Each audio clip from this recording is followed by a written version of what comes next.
وبارک وسلم۔ حمد و تعریف و توصیف اللہ جل مجد الکریم کی ذات بابرکات کے لیے، جو خالق کائنات بھی ہے اور مالک شاشہات بھی۔ اللہ جل وعلا کی حمد و ثنا کے بعد رسول رحمت، شفیع معظم، نبی محتشم، حضور ختم المرتبہ صلی اللہ علیہ وآلہ وسلم کے حضور ناز میں اپنی عقیدتوں، ارادتوں اور محبتوں کا خراج پیش کرنے کے بعد واجب الاحترام ذوی الاحتشام عالی مرتبت سامعین، حاضرین، السلام علیکم ورحمۃ اللہ وبرکاتہ۔ کتاب رحمت قرآن مجید فرقان حمید میں اللہ جل شانہ نے ارشاد فرمایا،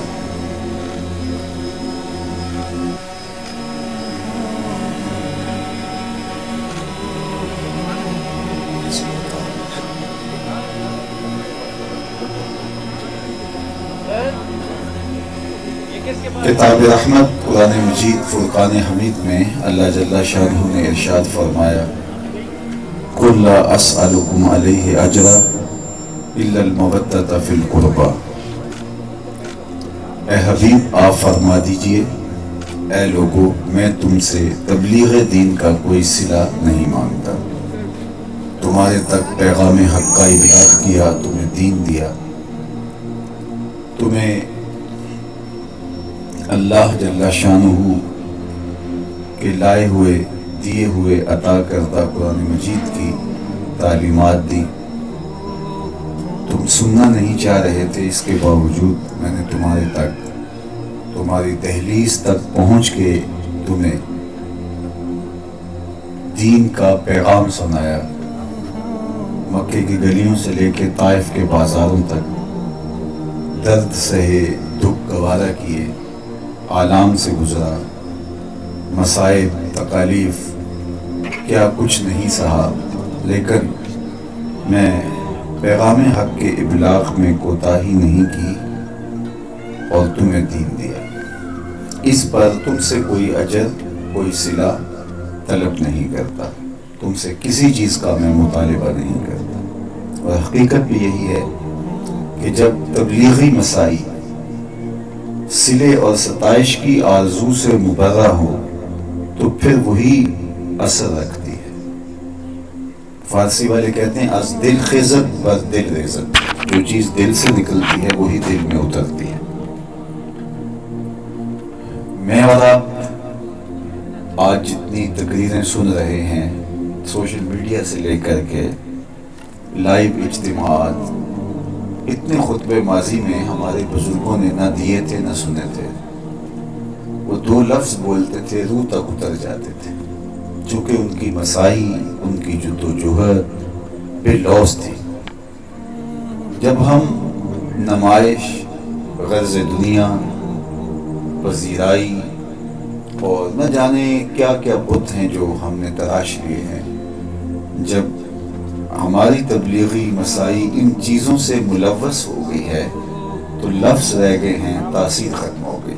ہواؤں میں اڑتی ہوئی تتلیوں کی طرح لفظ اپنا رنگ تو جماتے ہیں، لیکن من میں اترنے سے وہ لفظ آری ہیں۔ تو میرا اصل تھوڑا سا مزاج ہے کہ جب تک یکسوئی نہ ہو میں گفتگو نہیں کر پاتا، اس لیے میں سیکورٹی والوں سے بھی کہوں گا کہ اقبال نے کہا تھا، نظارے کے لیے جنبش مژگاں بھی بھار ہے، نرگس کی آنکھ سے تجھے دیکھا کرے کوئی۔ تو کبھی آنکھ کا جھپکنا بھی طبیعت پہ بوجھ بن جاتا ہے۔ تو میں بہت لمبا خطاب نہیں کروں گا، یہ میرا آپ سے وعدہ ہے، لیکن جو آپ سے گفتگو کروں گا مجھے صرف آپ سے یہ چاہیے، میں تو اپنے سامعین سے نعرے کا تقاضا بھی نہیں کرتا اور سبحان اللہ کہہ کے میرا حوصلہ بڑھائیں، میرا یہ بھی تقاضا نہیں ہوتا۔ میری صرف آرزو ہوتی ہے کہ سامعین پورے انہماک کے ساتھ سن لیں، اثر کرے نہ کرے سن تو لے میری فریاد، نہیں ہے داد کا طالب یہ بندہ آزاد۔ تو بات یہ چل رہی تھی کہ جب تبلیغی مسائی صلے اور ستائش کی آرزو سے مبرہ ہو تو پھر وہی اثر انداز ہوتی ہے۔ اور پیغمبروں کی زندگی آپ دیکھ لیجئے، ہر پیغمبر نے یہ کہا کہ میں تم سے کوئی اجر نہیں مانگتا، اور اللہ نے ان کے لیے الوہی اہتمام بھی کیا، انتظام بھی کیا۔ میں آپ کے سامنے صرف حضرت موسیٰ علیہ السلام کا واقعہ رکھنا چاہتا ہوں۔ حضرت موسیٰ علیہ السلام کی ولادت سے قبل کسی نے فرعون سے کہا، اس نے خواب دیکھا، اور اس نے وہ خواب جب معبرین کو بلا کر کے بتایا تو انہوں نے کہا تیری راجدانی میں ایک بچہ پیدا ہوگا جو تیرے تخت و تاج کو الٹ کے رکھ دے گا۔ تکبر اور رعونت سے بھرا ہوا فرعون بولا میں وہ بچہ پیدا ہی نہیں ہونے دوں گا، اور 70,000 بچے قتل کروا دیے، 90,000 حمل کروائے۔ پھر لوگوں نے کہا اس طرح تو نسل ختم ہو جائے گی، تو کہا ٹھیک ہے 1 سال بچے قتل کرواتے ہیں، 1 سال بچے چھوڑ دیتے ہیں۔ اللہ کا کرنا، جس سال وہ بچے قتل کرواتا تھا اس سال حضرت موسیٰ علیہ السلام پیدا ہوئے، اور جس سال بچے چھوڑتا تھا اس سال حضرت ہارون علیہ السلام پیدا ہوئے۔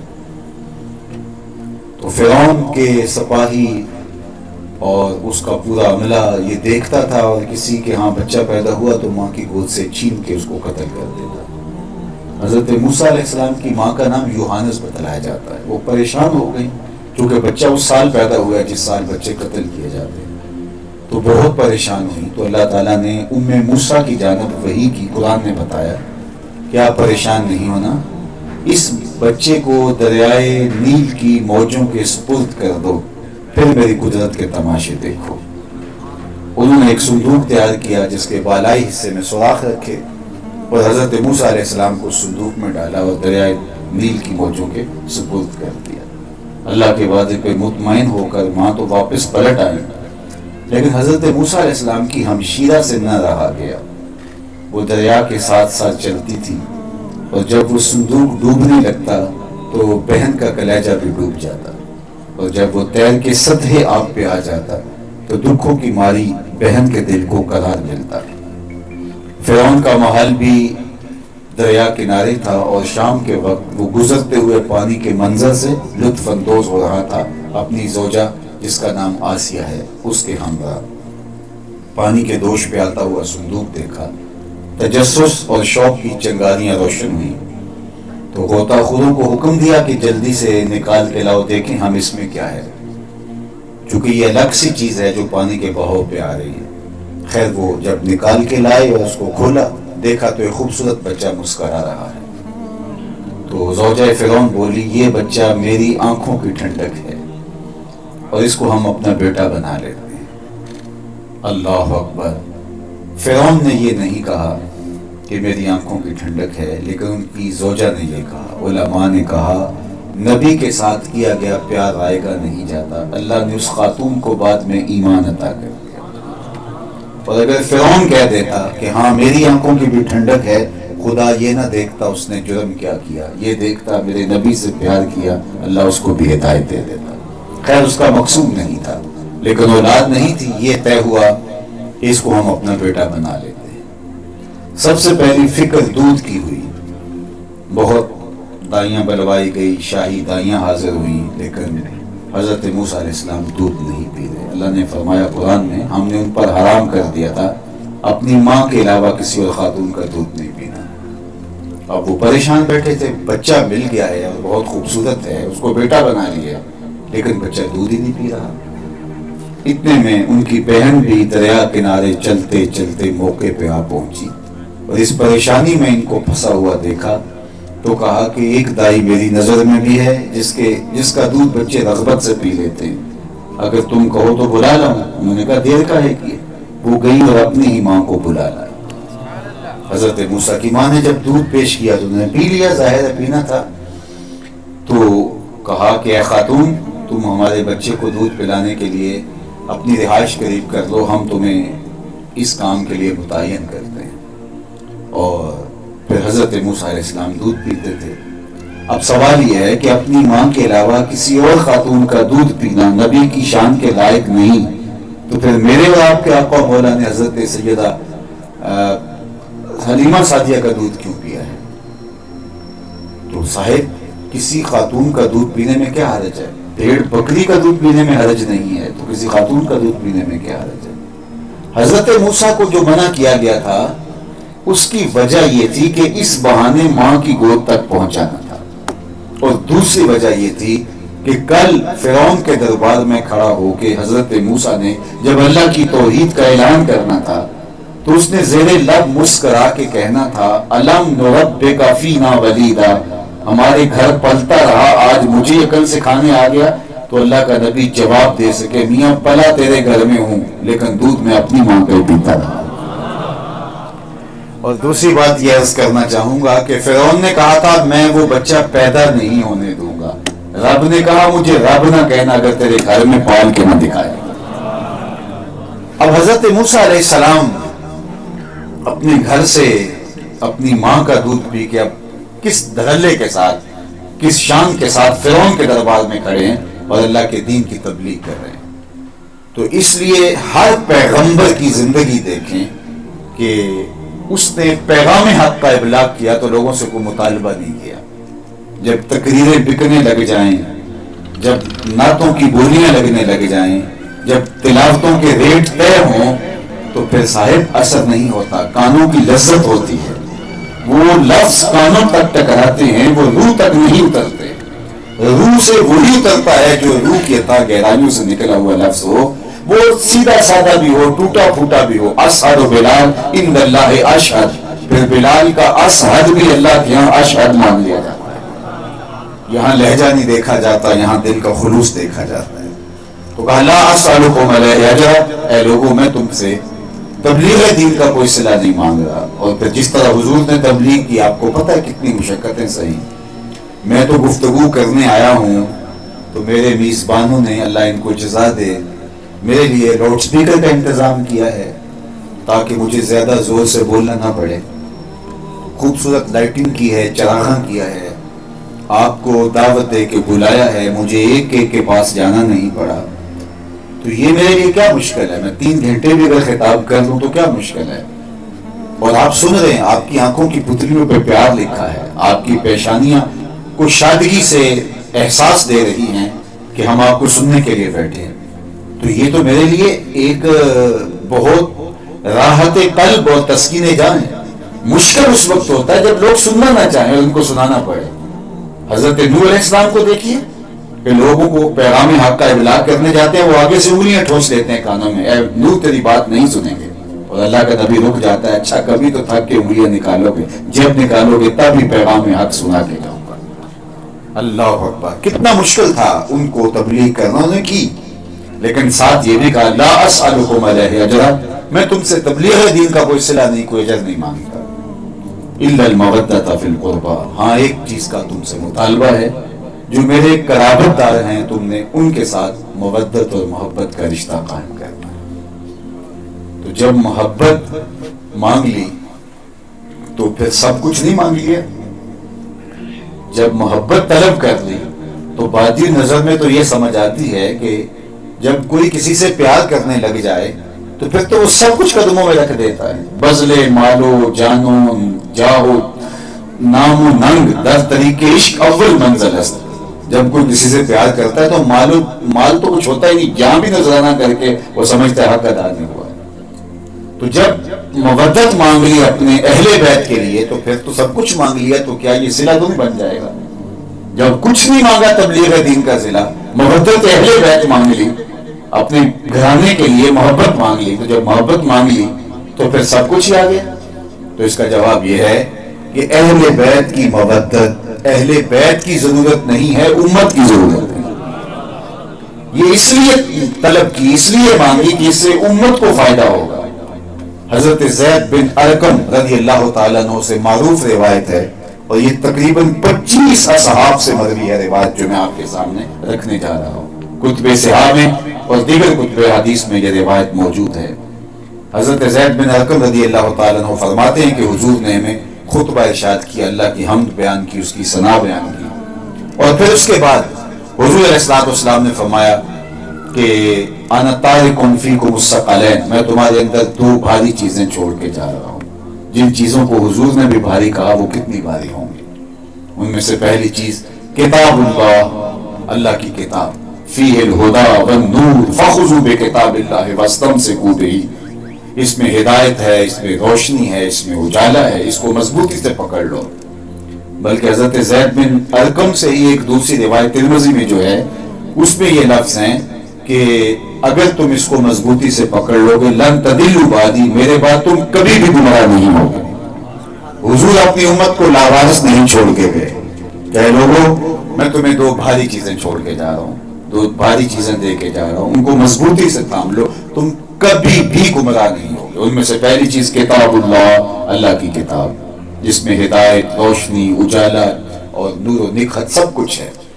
پھر فرمایا وَإِطْرَتِي أَهْلُ بَيْتِي، میری اطرت میرے اہل بیت نبوت، اور 3 مرتبہ فرمایا حضور نے اذکرکم اللہ فی اہل بیتی، اذکرکم اللہ فی اہل بیتی، اذکرکم اللہ فی اہل بیتی، میں اپنے اہل بیت کے حوالے سے تمہیں اللہ سے ڈراتا ہوں، تمہیں تذکیر کرتا ہوں، میری اہل بیت کے حوالے سے کوتاہی نہ کرنا۔ اور یہ بھی ارشاد فرمایا کہ یہ دونوں یعنی قرآن اور اہل بیت لن یتفرقا، آپس میں جدا بھی کبھی نہیں ہوں گے، آپ کو ملیں گے بھی اکٹھے، حتی یارد علی الحوض، یہاں تک کہ حوض کوثر پہ مجھے اکٹھے آ ملیں گے۔ قرآن اور اہل بیت رہیں گے بھی اکٹھے، اور ان دونوں کے دامن کو مضبوطی سے تھام لینا ہے۔ اگر تم نے ان دونوں کو مضبوطی سے تھام لیا کبھی بھی گمراہ نہیں ہوگے۔ حضور نے تو فرمایا میں تمہیں یہ 2 چیزیں دے کے جا رہا ہوں، تم کبھی بھی گمراہ نہیں ہوگے۔ لن تدلوا، حرف ناصب جب مضارع پہ داخل ہوتا ہے تو مستقبل کی ابدی نفی کرتا ہے، تم کبھی بھی گمراہ نہیں ہوگے۔ اور ہم 72-73 گروہوں میں بٹ گئے۔ حضور نے تو کہا تھا کہ تم کبھی بھی گمراہ نہیں ہوگے، اور ہم 72 فرقوں میں تقسیم ہو گئے، لیکن حضور نے شرط لگائی تھی کہ ان 2 کے دامن کو مضبوطی سے تھام لینا۔ گمراہی اس لیے ہوئی کسی نے قرآن کو چھوڑ دیا، کسی نے اہل بیت کو چھوڑ دیا۔ جس نے قرآن پکڑ کے دہائی دی اور اہل بیت کا ذکر بھی اس کے لیے اذیت کا سامان بن گیا، اور کسی نے اہل بیت کا نام لیا اور قرآن کو چھوڑ دیا، فرمایا ہدایت پہ وہ رہے گا جس کے ایک ہاتھ میں قرآن ہوگا، ایک ہاتھ میں اہل بیت نبوت کا دامن۔ اب یہاں ایک سوال کھڑا ہوتا ہے، کیا قرآن کافی نہیں تھا کہ اہل بیت کے نبوت کو تھامنے کی تلقین بھی کی گئی؟ قرآن ہر ضرورت کی کفالت ہے، ہر درد کا مداوع ہے، ہر دکھ کا علاج ہے۔ فَبِأَيِّ حَدِيثٍ بَعْدَهُ يُؤْمِنُونَ، قرآن کے بعد کس چیز کی ضرورت باقی رہتی ہے؟ کافی بھی ہے، وافی بھی ہے، شافی بھی ہے، ہر ضرورت کا کفیل بھی ہے، دردوں کا مداوع بھی ہے، ہر مرض کا حل بھی ہے، علاج بھی ہے۔ پھر قرآن کے ہوتے ہوئے کیا ضرورت تھی کہ اہل بیت کے دامن کو بھی مضبوطی سے پکڑا جائے؟ حضرت جنید بغدادی علیہ الرحمہ نے اپنے مرید کو ایک صندوق دیا، کہا بیٹا اس کو لے جاؤ اور دریائے دجلہ میں پھینکو، اور سنو اس کو کھول کے نہیں دیکھنے اس کے اندر کیا ہے۔ مرید نے صندوق سر پہ اٹھایا اور دجلہ کنارے پہنچا اور کھول کے نہیں دیکھا اور دریا میں پھینک دیا۔ لیکن اس نے عجیب منظر دیکھا، جب صندوق پھینکا تو پانی نے راستے چھوڑ دیے، محبت سے اپنی آغوش میں سمیٹا۔ تو مرید کو بہت زیادہ تجسس ہوا، واپس آیا اور شیخ سے کہا حضرت یہ منظر میری نگاہیں نہ دیکھتی تو میں کبھی نہ پوچھتا کہ صندوق میں کیا تھا، لیکن مجھے تجسس پیدا ہو گیا اس صندوق میں کیا تھا جس کے لیے پانی نے بھی راہیں چھوڑ دی، اور اگر کوئی اتنی ہی متبرک شے تھی تو آپ نے پھینکوایا کیوں؟ فرمایا بیٹا تم نے منظر ایسا دیکھ لیا، جب تک بتاؤں گا نہیں تمہیں قرار نہیں آئے گا۔ سنو، میں نے 12 سال کی محنت شاقہ سے تصوف کے رموز و غوامض اور اسرار پر ایک کتاب لکھی تھی، پھر 12 سال اس کی نوک پلک سنوارتا رہا کہ اس کا کوئی جملہ شریعت کے مزاج سے ہٹ کر نہ ہو، پھر 12 سال سوچتا رہا کہ اس کتاب کو لوگوں تک پہنچاؤں کہ نہ پہنچاؤں۔ آج 36 برس گزرنے کے بعد جنید بغدادی نے فیصلہ کیا ہے قرآن کے ہوتے ہوئے دنیا کو جنید کی کسی کتاب کی ضرورت نہیں ہے، یہ اتنی کافی کتاب ہے، ہر درد کا مداوع اس میں۔ تو جب کتاب اتنی کافی ہے تو پھر اہل بیت کے دامن کو تھامنے کی ضرورت؟ تو سنو، ایک ہوتی ہے تھیوری اور ایک ہوتا ہے اس کا پریکٹیکل، ایک ہوتا ہے علم، ایک ہوتی ہے اس کی عملی مشق۔ اگر اسلام کی تھیوری دیکھنی ہے تو قرآن موجود ہے، اور اگر پریکٹیکل دیکھنا ہے تو کربلا کے تپتے ہوئے ریگزار میں حسین ابن علی کا کردار موجود ہے۔ تو کہا دونوں کے دامن کو مضبوطی سے تھام لو، اگر پریکٹیکل نہیں کرو گے تو تھیوری تھامنے کا فائدہ۔ اور اگر آپ کے پاس تھیوری ہی نہیں ہوگی تو پریکٹیکل کہاں کرو گے، کیسے کرو گے، اور صحیح کیسے آئے گا؟ تو کہا دونوں کے دامن مضبوطی سے پکڑ لو، نہ اہل بیت کے دامن کو چھوڑنا، نہ قرآن کے دامن کو چھوڑنا، تم ہدایت پہ رہو گے۔ اور حضور نے یہ ضمانت دی کہ لن تضلوا بعدی، پھر تم میرے بعد کبھی بھی گمراہ نہیں ہوگے، تم فرقہ فرقہ گروہ نہیں ہوگے اگر تم قرآن اور اہل بیت کے دامن کو تھامے رکھو گے۔ لیکن اگر تم نے چھوڑ دیا قرآن کو یا اہل بیت کو یا دونوں کو، تو پھر گمراہی تمہارا مقدر ہے، تمہیں گمراہ ہونے سے کوئی نہیں بچا سکتا۔ اس لیے قرآن تھیوری ہے، اہل بیت اس کا پریکٹیکل ہے۔ اگر آپ اس عنوان سے قرآن مجید کا مطالعہ کریں تو آپ کو حرف حرف میرے لفظوں میں صداقت دکھائی دے گی۔ میں آپ کو ایک دو مثال دیتا ہوں۔ قرآن کی تھیوری دیکھیے، وَلَنَبْلُوَنَّكُمْ بِشَيْءٍ مِّنَ الْخَوْفِ وَالْجُوعِ وَنَقْصٍ مِّنَ الْأَمْوَالِ وَالْأَنفُسِ وَالثَّمَرَاتِ وَبَشِّرِ الصَّابِرِينَ۔ یہ قرآن کی تھیوری ہے۔ ہم ضرور آزماتے ہیں، پرکھتے ہیں، امتحان لیتے ہیں، خوف سے، بھوک سے، مالوں اور جانوں کے ضیاع سے اور پھلوں کے نقصان سے، پھر جو میرے ہوتے ہیں وہ صبر کر کے دکھاتے۔ یہ تھیوری تھی، یہ قرآن کی تھیوری ہے، اس کا مزاج ہے اللہ کا کہ وہ بندوں کو آزماتا ہے۔ پیغمبروں پر بھی آزمائشیں آئیں۔ وَإِذِ ابْتَلَىٰ إِبْرَاهِيمَ رَبُّهُ بِكَلِمَاتٍ فَأَتَمَّهُنَّ، کتنی مشکل اور کتنی کڑی امتحان گاہ سے گزرنا پڑا اللہ کے خلیل کو۔ عمر بیت گئی ہے، اولاد نہیں ہے، 100 سال کی عمر کے قریب جا کے اللہ تعالیٰ اولاد دیتا ہے۔ اب حکم ہوتا ہے کہ میری رضا کے لیے اس بیٹے کو اور اس کی ماں کو ایسی وادی میں چھوڑاؤ جہاں انسان تو انسان رہے، جہاں سبزہ بھی نہ ہو، بواد غیر ذی زرع عند بیتک المحرم، سبزہ بھی نہیں تھا، چونٹیاں تک نہیں تھی، حشرات و لرز نہیں تھا، ایک تھیلا اس میں تھوڑے سے ستو اور ایک مشکیزے میں تھوڑا سا پانی ان کو دیا، اور پھر سحری کے وقت جب واپس نکلنے لگے تو بخاری اٹھائیے تو پاک باز خاتون دامن تھام لیتی ہے اور کہتی ہے اس تنہائی میں چھوڑ کر اپنے نومولود بچے کو اور مجھے کہاں جا رہے ہو؟ حضرت ابراہیم کوئی جواب نہیں دیتے۔ پھر 2 قدم آگے بڑھنے لگتے ہیں تو زوجہ پھر دامن تھام لیتی، تمسکت بِأَزْیالِہ، اور پوچھتی ہے یہاں چھوڑ کے ہمیں کہاں جا رہے؟ وہ کوئی جواب نہیں دیتی۔ پھر تیسری مرتبہ، تو چوتھی مرتبہ خود ہی بولتی ہے کیا یہ ہمارے رب کا حکم تو نہیں؟ قال نعم، کہا ہاں اسی کا حکم ہے۔ تو حضرت ہاجرہ ہاتھ چھوڑ دیتی ہیں، کہا پھر خیر سے جائیے، اگر اس کا حکم ہے تو ضائع نہیں ہونے دیں۔ پھر جہاں دن بھی نہیں کٹتے تھے اس خاتون نے راتیں بھی کاٹی، پھر رب نے زمزم جاری کیا اور آج وہاں میلے لگے ہوئے ہیں۔ اللہ اکبر۔ ہاجرہ سلام اللہ علیہا کی استقامت کو سلام کیجیے، اور حضرت ابراہیم کا کتنا کڑا امتحان ہے۔ اب بچہ پروان چڑھتا ہے، فلما بالغ معہ السعی، چلنے کے قابل ہوتا ہے، تو حکم ہوتا ہے کہ میری رضا کے لیے اپنے فرزند کی گردن پہ چھری پھیرو۔ ذرا سوچئے، یہ امتحان کو ہمالیہ پہ بھی ڈالا جاتا اس کا پتا بھی پانی ہو جاتا۔ کون ہے باپ جو یہ حوصلہ کرے؟ لیکن اللہ کے حکم پر حضرت خلیل اس کے لیے بھی تیار ہو جاتے ہیں، ہاتھ میں چھری لیتے ہیں، رسی لیتے ہیں، اور فرزند کو لے کے منع میں چلے جاتے ہیں، اور بیٹے سے پوچھتے ہیں کہ بیٹا میں نے خواب دیکھا ہے، میں تجھے ذبح کر رہا ہوں، فانظر ماذا تری، بتا تیری کیا رائے ہے؟ قربان جائیں اسماعیل علیہ السلام پر۔ آپ خوفزدہ نہیں ہوتے بلکہ کیا کہتے ہیں؟ یا ابا تفعل ما تؤمر ستجدنی ان شاء اللہ من الصابرین، ابا جو حکم ہے کر گزریے، آپ دیکھیں گے میں صبر کروں گا۔ اللہ اکبر۔ اور یہ وہ منظر تھا کہ آسمان بھی دم بہت تھا، پھولوں کی چیخیں نکل رہی تھی، فرشتے تھرا رہے تھے۔ وادی منا میں بوڑھا باپ ہاتھ میں چھری پکڑ کے نونہال بچے کو ذبح کرنے کے لیے آمادہ ہے۔ ہواؤں نے سوگ کی چادریں اوڑھ لی تھی، سورج منہ چھپا رہا تھا بادلوں کے پیچھے کہ یہ منظر مجھ سے نہیں دیکھا جائے گا، اور مالک فرشتوں سے کہہ رہا تھا کہ تم کہتے تھے نا سجدے تو ہم کرتے ہیں، رکوع تو ہم کرتے ہیں، انسان کو خلیفہ کیوں بنایا جا رہا ہے؟ ذرا میرے بندے کی ادا بھی دیکھو۔ امتحان لیے اس نے، جلتی ہوئی آگ میں چھلانگ بھی لگانی پڑی اللہ کے خلیل کو۔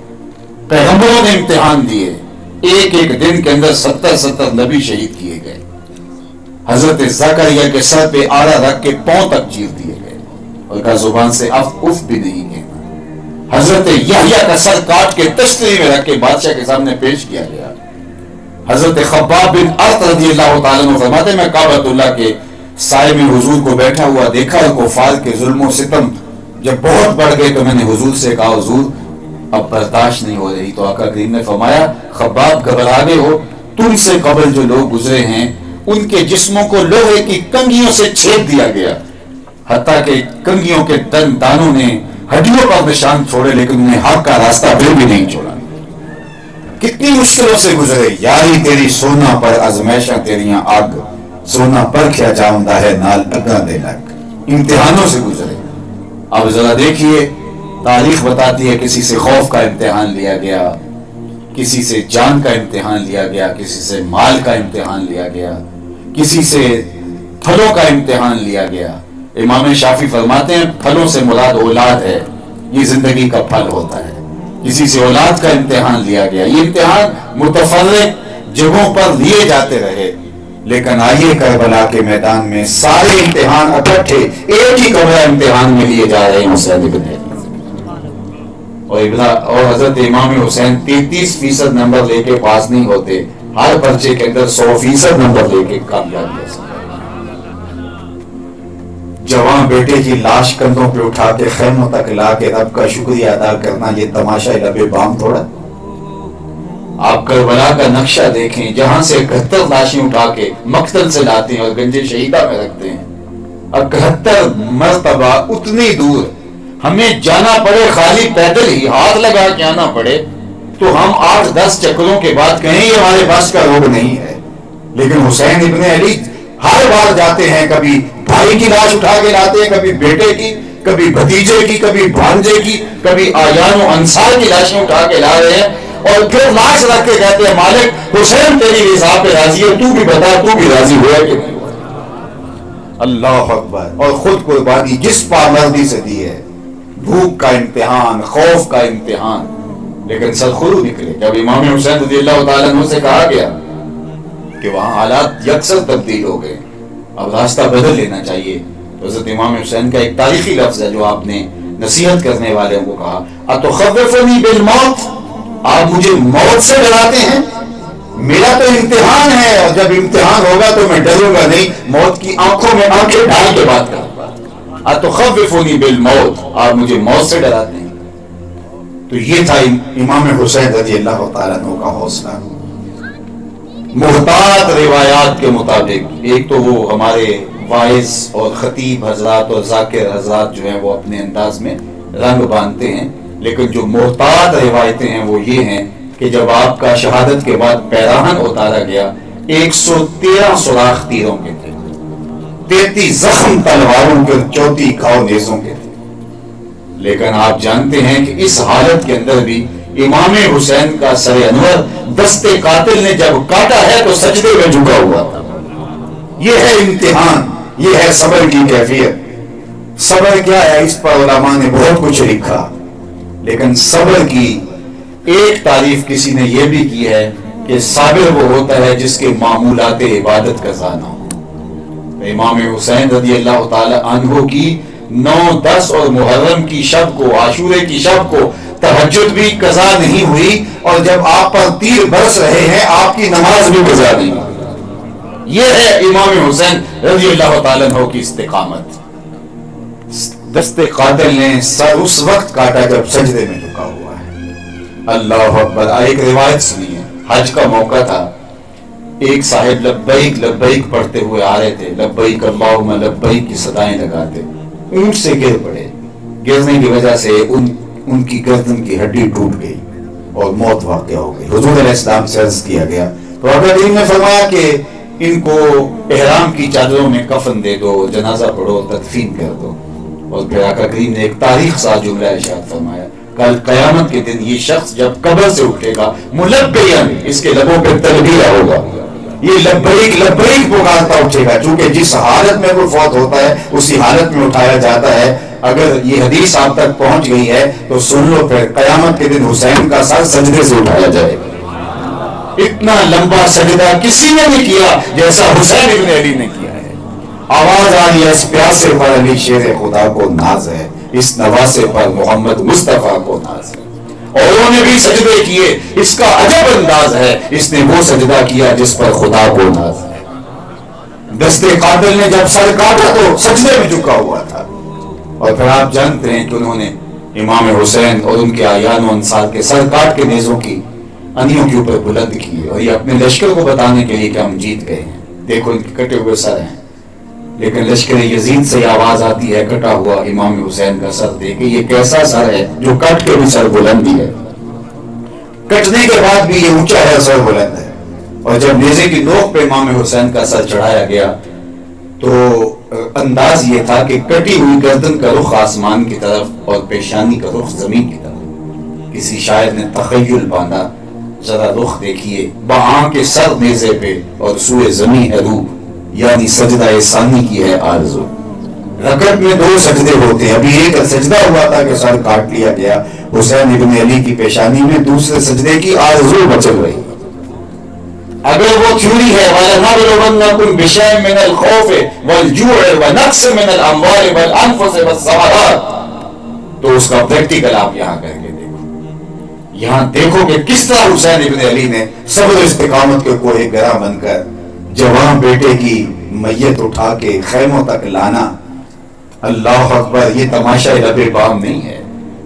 تبھی موت سے یہاں کسی کا جوان بیٹا مر جائے تو زندگی بھر اس کو وہ لمحے نہیں بھولتے, اور جنازے کے وقت اس کو کئی لوگ سہارا دے کے لے جا رہے ہو, میاں یہ کون ہے, کہا اسی کے تو بیٹے کا جنازہ ہے.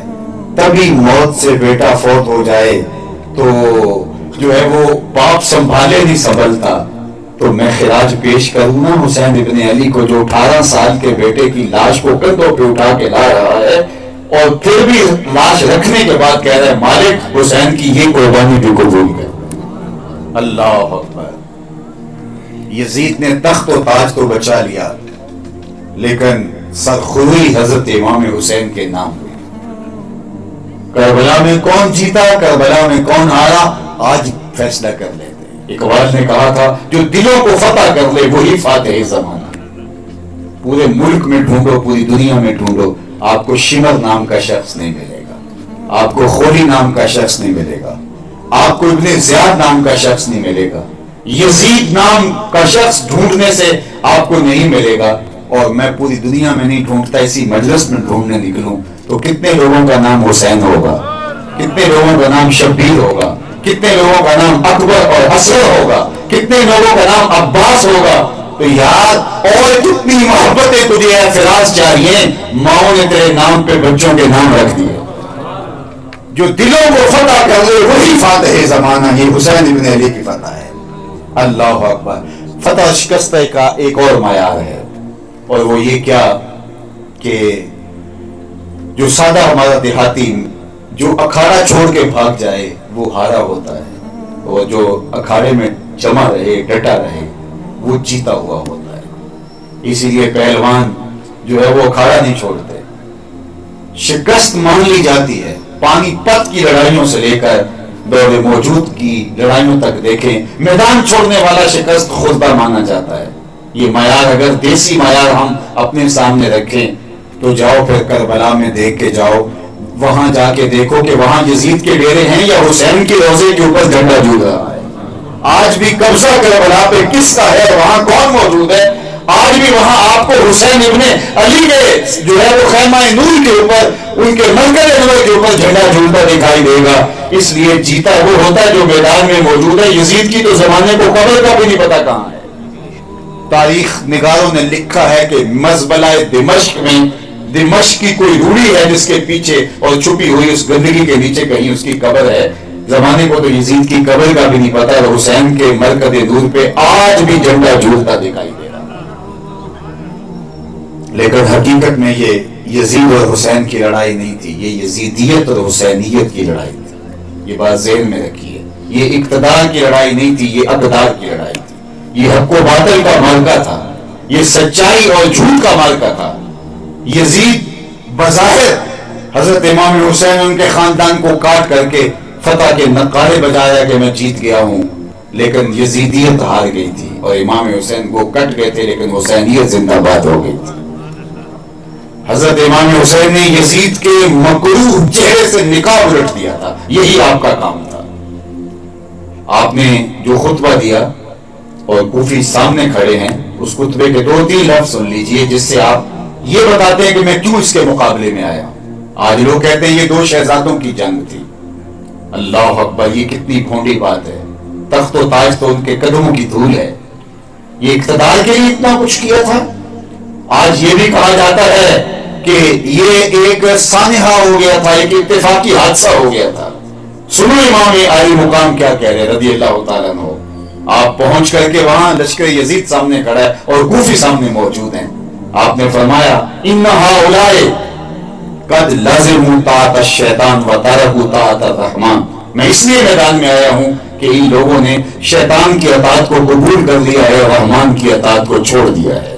وَأَبْطَلُوا الْحُدُودَ، اور انہوں نے حدود کو جو ہے وہ معطل کر دیا ہے، اللہ کی حرام کردہ چیزوں کو حلال کر دیا ہے اور حلال کردہ چیزوں کو حرام کر دیا ہے۔ فرمایا کہ میرے علاوہ کون ہے پھر جو اب میدان میں آئے، اور میں اس لیے میدان میں آیا ہوں وَلَكُمْ فِيهِ أُسْوَةٌ، قیامت تک ظلم کے خلاف کھڑا ہونے والوں کے لیے میری زندگی نمونہ تو ہو۔ یہ دونوں لفظوں پہ غور کیجئے، میں کیوں میدان میں آیا ہوں۔ ہم تو صرف اتنا سمجھتے ہیں کہ یزید کی برائی یہ ہے کہ وہ امام حسین رضی اللہ تعالیٰ عنہ کا قاتل ہے، اہل بیت کا قاتل ہے۔ مدینہ المنورہ کی حرمت کو 62 ہجری میں اس نے پامال کیا اور 700 صحابہ کو شہید کیا اور 10,000 تابعین کو شہید کیا۔ اس نے مکہ کی حرمت کو پامال کیا اور کعبۃ اللہ کو آگ لگ گئی اور غلاف کو آگ لگ گئی، اور اس نے مکہ اور مدینہ کی حرمت اور اہل بیت کی حرمت، 3 سال ہے اس کی حکومت کے، ہر سال اس نے جو ہے وہ ایک سیاہ کارنامہ سر انجام دیا۔ یہ تو میں کہتا ہوں، یہ تو آپ کہتے ہیں کہ وہ اس لیے ہمیں برا لگتا ہے کہ امام حسین کا قاتل ہے، لیکن امام حسین جب اس کے مقابلے میں آئے تھے اس وقت تو امام حسین کا قاتل نہیں تھا۔ اس وقت تو جو ہے وہ مدینہ کی حرمت اور مکہ کی حرمت کو پامال نہیں کیا تھا۔ اس وقت تو امام حسین نکلے تھے تو ان کے نزدیک تو کوئی اور چیز تھی جو انہیں محسوس ہوتی تھی، انہوں نے اس لیے قیام کیا تھا اس کے مقابلے میں۔ یہ 3 برے اعمال اور باقی بد اعمالیاں یہ تو بعد میں اس کے نامہ اعمال میں درج ہوتی امام حسین کی شہادت کے بعد، لیکن حضرت امام حسین جو اس کے مقابلے میں آئے ہیں اس وقت وہ قاتل اہل بیت نہیں تھا، اس وقت وہ مدینے اور مکے کی حرمت کو پامال کرنے والا نہیں تھا، یہ تو بعد میں ہوا ہے۔ تو امام حسین کیوں کھڑے ہوئے؟ انہوں نے بتایا میں اس لیے کھڑا ہوا ہوں اس لیے کہ اس نے اللہ جل شانہ کی رضا کو چھوڑ کے شیطان کو اپنا امام بنا لیا، شیطان کی اطاعت کو لازم کر دیا۔ تو اگر میں نہیں کھڑا ہوتا تو پھر کون کھڑا ہوتا؟ اور آج اگر دین کے چہرے پہ روشنی ہے تو وہ حسین ابن علی کی وجہ سے ہے۔ حسین اگر نہ شہید ہوتا تو آج گھر گھر یزید ہوتا، اسلام کی عظمت عیاں نہ ہوتی، خدا کے گھر میں اذان نہ ہوتی، بار الہ نوبہ سناتا پھرتا تا روز جزا اشک بہاتا پھرتا۔